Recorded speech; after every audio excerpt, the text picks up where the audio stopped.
Hi, everyone. And I would like to present our two panelists, Maya and Mahin Samadani.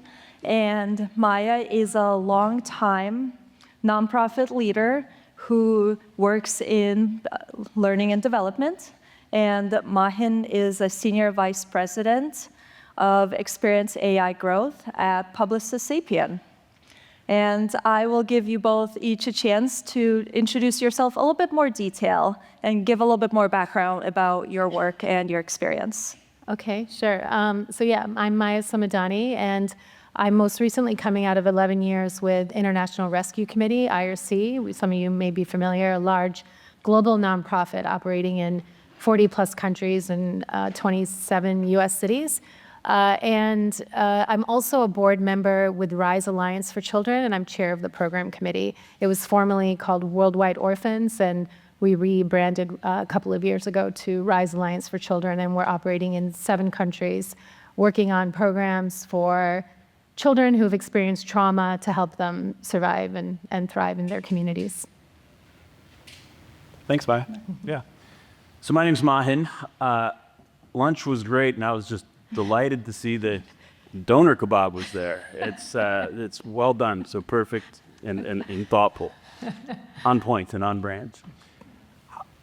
I live in the San Francisco Bay Area. I spent the last 30 years connecting humans to technology, and particularly emerging technology in meaningful ways. I spent several years at Frog Design, started the San Francisco studio for Fjord, that ultimately became Accenture Interactive. From there, went and started McKinsey Design. I helped lead that for about a decade, spent 3 years at Google Cloud, combining experience, design, and the cloud for a range of organizations. Then on to Publicis Sapient, where I focus on essentially the same thing in a consultative manner. And today I'm here, and I'm delighted because I think AI and the practical application of it, done in the right way, which we're going to get into, represents probably the single most profound opportunity for NGOs, nonprofits, organizations like that, in order to close the gap and catch up to where they could be, given all of the deficiencies and kind of the inequalities kind of that have been in the previous relative to for-profit organizations. So it's going to be a fun chat. Yes. Let's jump in. Great. Thank you both. Thank you for the introduction. And as Mahin said, we're really excited to talk to you about AI. Our goal is that you walk away today with practical uses and applications of how you can implement AI within your organization, and to better understand the different types of AI, because at the end of the day, there's a lot of talk about it, and we hope we can break it down for you. So before we dive in, I do want to hear by raise of hands, who uses AI in your day-to-day life, whether it's work or personal? Wonderful. Thank you. Thank you. And then one more thing, another raise of hands. How many of your organizations has an AI policy? That's more than we expected. Great. That's wonderful. You're all pros then. So to dive in, let's start with the basics. As we know, AI has become very mainstream. There's a ton of buzz, but let's first break it down. What are the differences between automation, predictive AI, and generative AI? And if you could follow up with, how have you seen any of those types being implemented in an under-talked about way, but has made an impact, even if it's large or small? Okay, Maya, do you want to go? Yes, so I'll talk a little bit about practical implementation. I like to think of it as the doing, the thinking, and the creating when you think about those 3 categories. So for the automation piece of it, it's basically bringing efficiency and simplifying your processes. So we all needed to do that even before the advent of AI. Data integrity, data cleanliness is very important for all other processes to flow on. And so nothing has changed there. I don't think it's just, we might go about doing it in a different way. You can teach a machine to do your manual data entry. And I think of that as kind of the doing. And releasing some of the burden on staff from their day-to-day responsibilities and allowing them to do other things. And then the thinking piece I think of as the predictive AI. And how I think about that is what decisions can AI help you make? So for example, if you're thinking about donors that potentially might lapse, AI can help you predict which donors might lapse and what the best timing is to re-engage with those donors. And so that is, it's doing the thinking piece. And then the creativity or the creating piece, the more strategic piece, I think is the generative AI. And when I think about that, it's things like, how can it help me scale my work? So for example, if I'm trying to reach a donor in a certain donor base in English, I can use AI to expand that capacity and expand that reach by translating that content into 10 or 12 or 20 languages.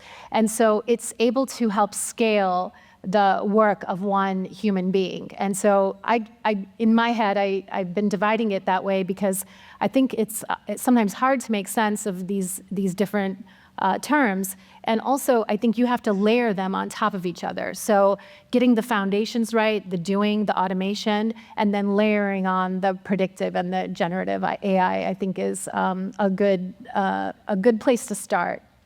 Yep, Sure. that's a great way to break it down. And before we move on to you, Mahin, can we maybe hear one example of where maybe AI is being used in an innovative way that you may not hear about in mainstream media that you've seen in your work? Yeah, so I'll talk a little bit about the predictive AI. So with writing grants, I'm sure that many of you have experience with using AI to help write a grant and to fill in the boilerplate language, for example, to get you a few steps ahead and save you some time. One of the interesting things I saw a nonprofit do was to use predictive AI to even predict whether or not, what was the probability of getting that grant, of winning that grant. And I'm curious to know if anybody has used it for that purpose. Okay, sort of. So, Sounds like we had a task for tomorrow morning. so what that could look like is that you can take the RFP that you're given from the potential funder. You can feed that into AI, into your AI tools, and you can also look at the historical record of that funder to say, how do they typically fund? And then you look at your background and your credentials, and you put that together, and it can give you a probability of your chances of winning that grant. And so I think that's a very, maybe it's taking it one step further from just using it to help you fill out the boilerplate language on filling out a grant. Thank you. That's a great example. I know so many nonprofits who use it for grant writing, but I have not heard a lot of examples where you actually get to score your own grant application by AI. So I think that's wonderful. Yeah. Mahin? Well, just a few thoughts to add to underscore the points. When you're pursuing a transformation that's based, whether it's a digital transformation or the elements of an AI transformation, there's a spectrum that you're operating along. And on the one end, you can optimize, and on the other, you invent. And what you need to do is categorize everything you're doing and understand, in this case, are we optimizing or are we inventing? And that will give you the framework for how you can proceed and you continue to measure your results. You want to do some optimization, you want to do some inventing. On the optimizing side, you're doing things faster. It's the automation that we're talking about a little bit. And in some cases, AI is not even the best tool. It could be just used, let's use machine learning in a decision matrix, right? But when you're inventing, you're actually creating new value. You're changing your fundamental business model and the way that you're doing things. So your old flows, they're completely changing because AI is letting you do things that much differently. And I think it's really important to do both.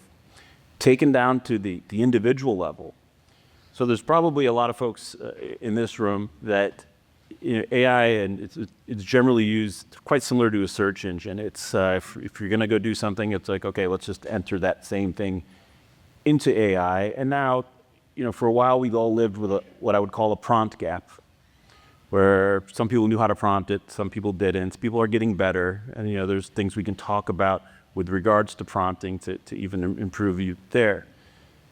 There's actually a next horizon there as well, and it's where folks almost start using AI like an operating system.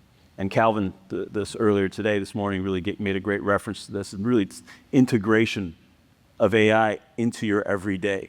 And you'll see that people start to upload everything they do, essentially goes into an AI model to help them, what they're doing, they're building a digital twin of themselves. And that's where the next generations of individuals will be at. People are already doing that, and that at the individual level is where we want to get to. From an organizational standpoint, optimization, invention, ultimately also a digital twin of the organization in order for you to do predictive analysis. And then at the individual level, starting to use it increasingly, not just in the manner of a search, but as your personal operating system.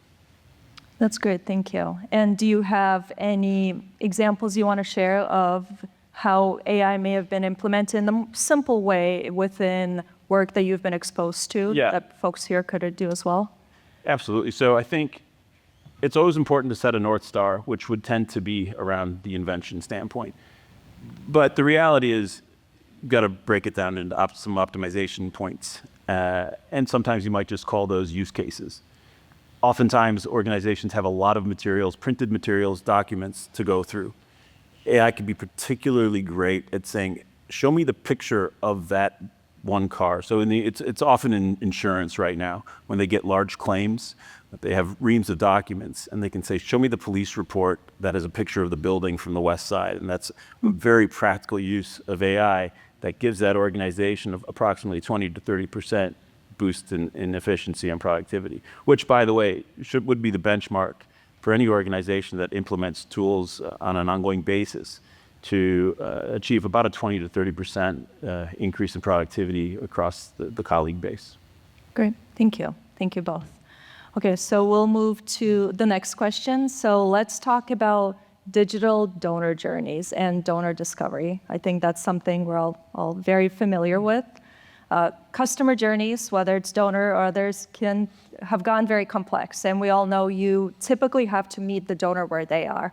We're a lot of places. The digital landscape is very vast. A lot of organizations, company, for-profit, nonprofit, are trying to get the attention of a donor. So the nonprofits have had to be organic, paid search, collaborate with creators, videos. So there's this plethora of content in the digital landscape, and now AI has thrown another wrench into it, in that it's an extra platform that sits on top of all these existing platforms.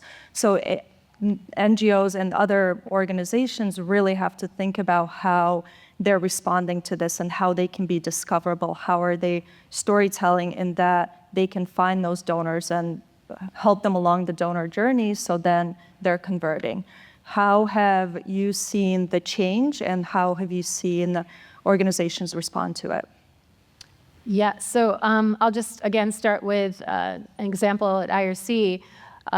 We're finding that more people are, and like Mahin was saying, treating ChatGPT and these other tools like a Google search. So entering into that search field saying, how can I help refugees, for example? Or how can I, if I'm interested in this type of charitable organization, how do I find the one that's going to use my money in the most responsible way or the most accountable way? And if you're not findable on the other end of that question, that's where we're going to run into problems with people being left behind. And so how do you maximize your outreach so that you are coming up in those, for lack of a better phrase, Google searches, that people are pivoting to ChatGPT and other tools and using those. So I think, a lot of nonprofits that I've been talking to and working with, I feel like there's kind of two things going on. One is where people are a little nervous and feeling overwhelmed or fearful. And I think turning that fear into curiosity is kind of the first step along that journey to say, rather than being afraid of this technology, how do I turn that into being curious about this technology and enabling my staff to use it in a way that, again, reduces some of the administrative burden on their shoulders and frees them up to be more strategic and do other types of tasks. Yeah, and I think to that point, we heard some previous panelists talking about that you have to be present everywhere, not everywhere, but in the relevant mediums, and that AI is discovering you, and that you're presenting the problem or your storytelling in a very intentional way, and that AI is picking up that you might be an expert for this or you have a solution to this, and then it's showing up in its output. Mahin, what have you seen in your work?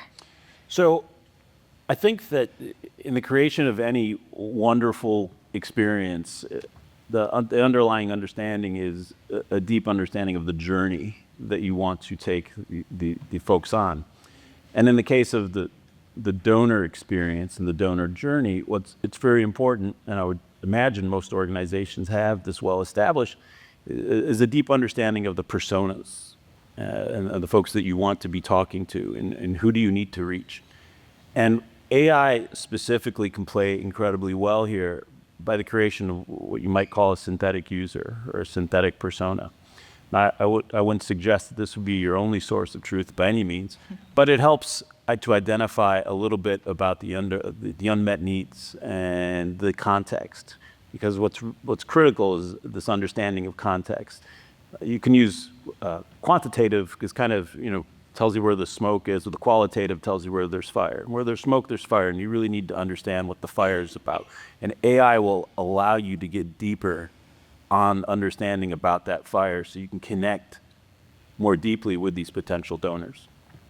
Yeah, I think that's a really important point. And we talked a little bit about this previously, where you say creating the personas, using AI to create that persona and simulate your donor or your want-to-be donor. And we all, I think, have different cohorts of audiences, and we are talking to them different ways in different mediums, and AI can really help that And it along. would be, for example, just specifically, what would a 55-year-old single person in Kansas City think about? Well, it might be this messaging or this opportunity to donate. It really could be a range of things. And I wouldn't say that's going to be your only response, because I believe strongly right now we're in a little bit of an era of it's the augmented human. And so and you can probably wear that badge to say, sure, I'm augmented. In fact, I think when half the time my wife talks to me, she's augmented with AI, and that's great, because it makes for a more enriching conversation. But I think it's important to augment yourself and to say, yes, that's what I'm doing, because there is a little bit of this element of, oh wow, you used AI to come up with that. It's like, well, no, it is AI, but it also has my personal brand. It's my voice around that, which really enriches it. And that's what I mean, because if you're just taking it, rote right out of whatever was generated, and you've done nothing, it's a race to the mean. And we can talk a little bit more about what that means, because AI is quite literally a race to the most average answer you can imagine. But go ahead. Absolutely. Thank you. I think personalization was one of the key things you said as well, in that donors and customers want a personalized experience, and AI can help you get there more effectively and efficiently. All right, so we'll move on. As we've been talking about AI and its usage, we have to mention the most fundamental part of AI is data. And AI is only as good as the data that you feed it. And the more good data, the better AI, the better output, and the more actionable that it is. So question to you is, how can an organization know that they're ready, that their data is ready to have the most benefits of AI? And maybe there's different levels. It's not just one answer. And what are some of the fundamental data gaps that you've seen in your work, that then can be addressed before AI can be in its most effective form? Yeah. So I think this question has a boring answer. So, but it's data cleanup and integrity is not sexy. AI is where, the buzz is and all of the fun, I guess. But without the data integrity, you're not going to get to the fun stuff. So I think about it as being clean, complete, and consolidated, having a single source of truth for your data in the donor landscape, in the HR landscape. An example where I recently came from, 25,000 staff and 25,000 incentive and volunteers, and there was no single HRIS. So many different payroll systems, work being done on Excel spreadsheets. And so oftentimes senior leaders would ask for a consolidated data report, something simple. What's our turnover rate of people in this certain level within the organization? And that simple question, where you would hope you could press a button and get the answer, you are having to jump through 100 hoops and 100 hands before you get to that final answer. So that work has to be streamlined, it has to be consolidated, and it has to be clean. You have to be able to say, I know my data is clean before I'm gonna layer on these other more sophisticated processes. So I just keep going back to the foundation of all of this work is data integrity, and get your people out there who are gonna create strong governance models around data. You don't want to be touching data many, many times in a single process. And on the donor side as well, making sure that that is consolidated, clean, and complete. Another really small example of this that can throw things off, I've seen data on the donor landscape where it's a name, Mr. John Smith, and then it's also Mr. Smith. And so you have a data integrity problem there, right from just the name of a person. So multiply that times 20, 30 pieces of data, and you're running into a major problem. So I just always go back to, I'm a broken record on the data integrity piece. Yeah, I think that's a really important point and something that organizations have to really recognize. I've run data teams for many years, and I would say my teams spend about 80% of their time wrangling the data and about 20% of time analyzing, building predictive models, putting AI on top of it. So it's not sexy. It's, it's a pain. It's a huge pain. But at the end of the day, that's the best way to make it actionable. Yeah, and I was reading something recently about falling into this trap of I don't have time to invest in the cleanup of the data because I need people to be working on X, Y, and Z. But ultimately, if you can prove to senior leaders, if you can prove to yourself that making that investment and cleaning up that data it's going to help you in the long run. It's hard for some people to see that or take the time, especially in the nonprofit world.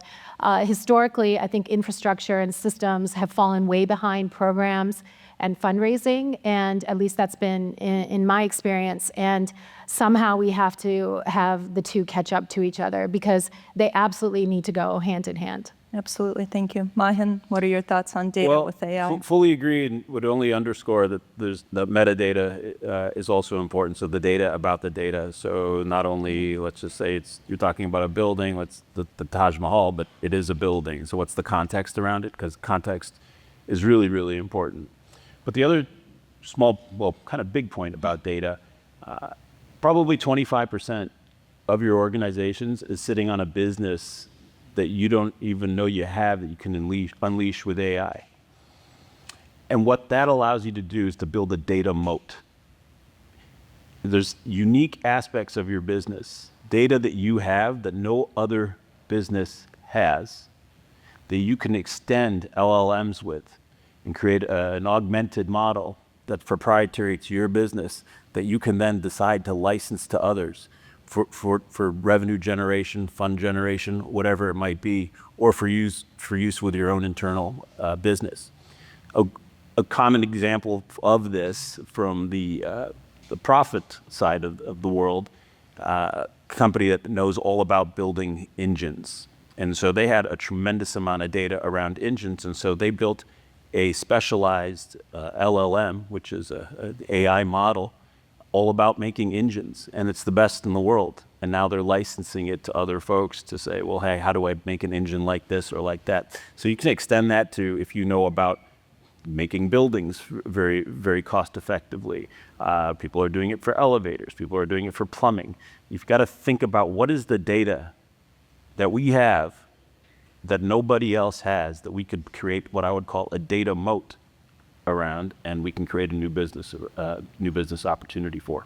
Thank you. I think that's an important point. Everyone here has unique data, so how can we best harness it? So moving to our next point. So everything we've really talked about was AI and data for the customer experience, the customer journey. Let's talk about integrating AI into the workflow, into the back of office operations within the organization, and talking as well about using AI tools versus truly integrating into the workflows. Yeah.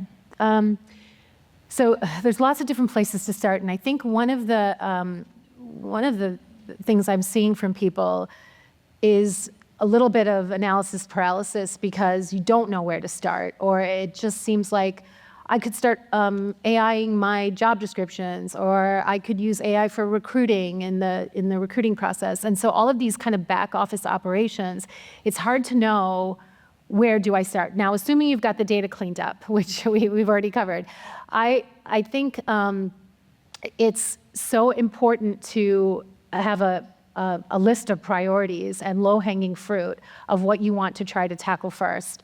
And some of the things that you might want to experiment with or pilot in the next few months are things around things that are low risk but high volume. So if you think about an email campaign going out to donors and contextualizing the subject line or making it individualized to the donor that you're trying to reach out to, you could run that through AI. You could try to get 10 or 20 different versions of that email subject line, and then you could have your human team also come up with 10 or 20 different subject lines, and then you can compare the two, and you can say, how good is this? What's my kind of human judgment on what's come out of AI?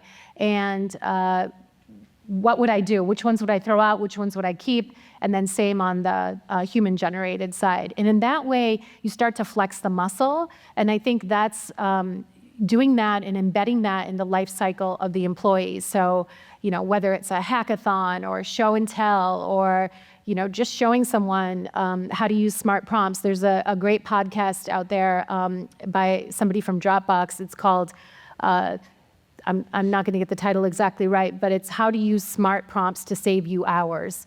And things like that, just investing 20 minutes a week or 30 minutes a week, you will start to see traction in these areas. At the IRC, we developed our own 30-minute module around AI, and it was something as basic as we're going to spend 5 minutes on what AI is. I think it was really interesting this morning that Calvin said AI, there's not one AI, it's not the internet. There are many, it may be based on similar code, but there's different AI platforms. So that, to me, is something I don't think a lot of people might know, and I don't think a lot of people at IRC knew that.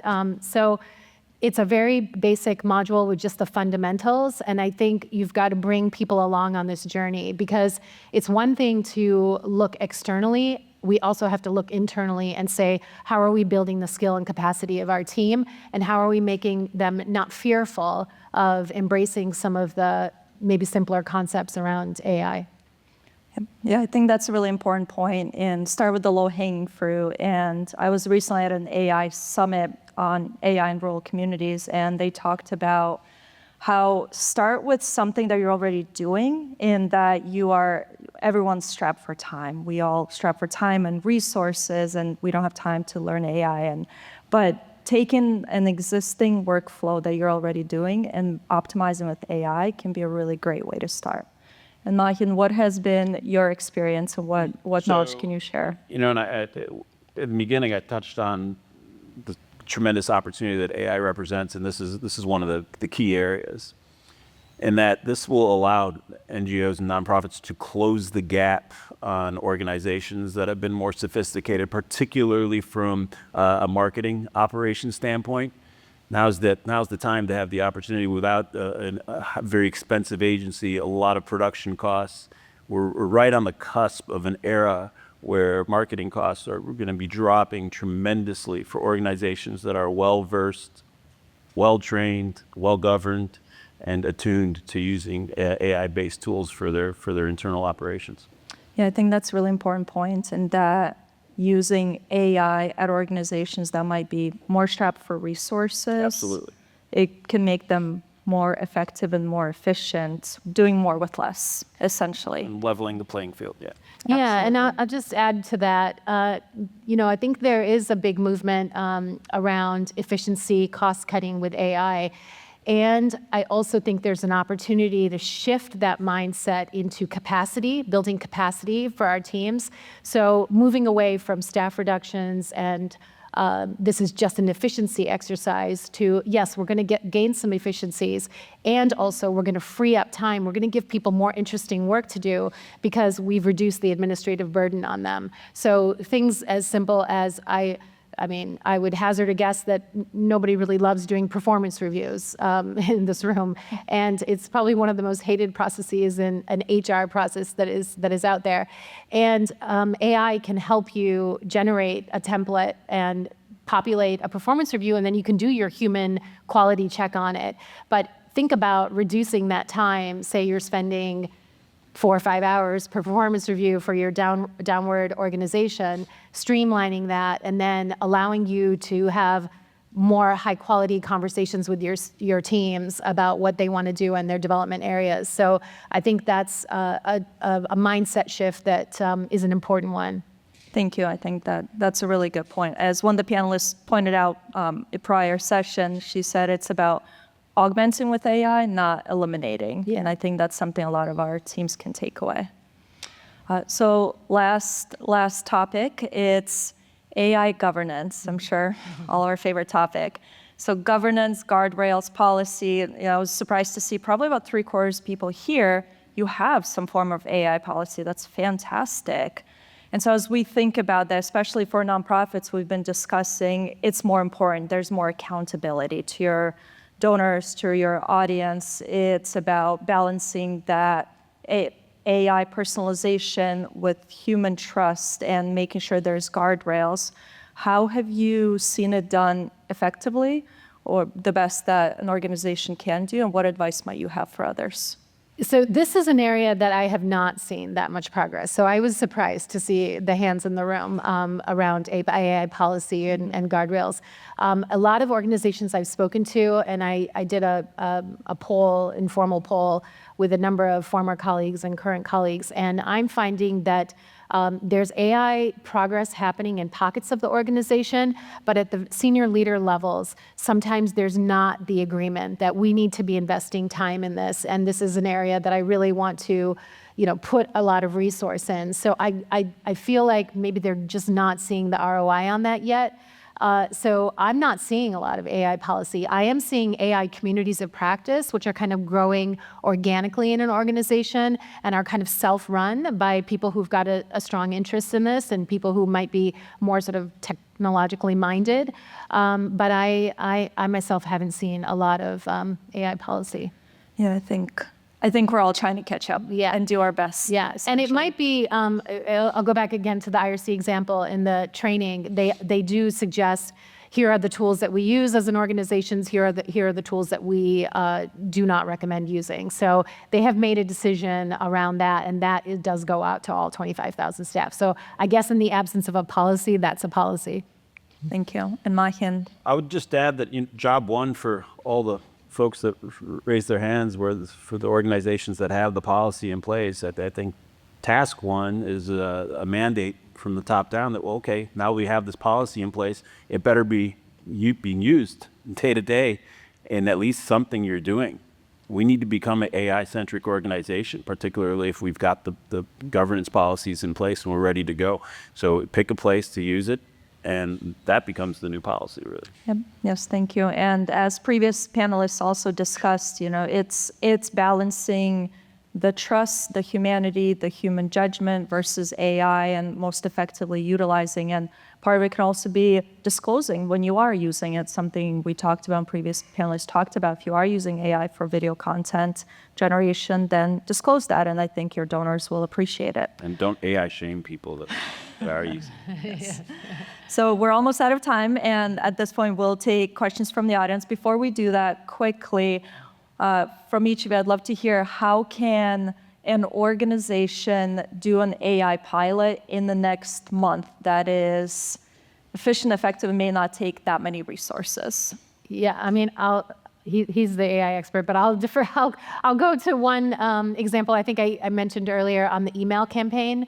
I would do that. I would do the 10 different subject lines, see what AI comes back with, see what you think of it, if you like it, what was the prompt that you gave it, and I'd take that, I'd listen to something about smart prompts, and I would go back and see what you get that's different the second time. I think that's really low-hanging fruit. It's low risk. You're not doing anything with it initially, but you are potentially investing a little time to save you much more time down the road. Thank you. Mahin?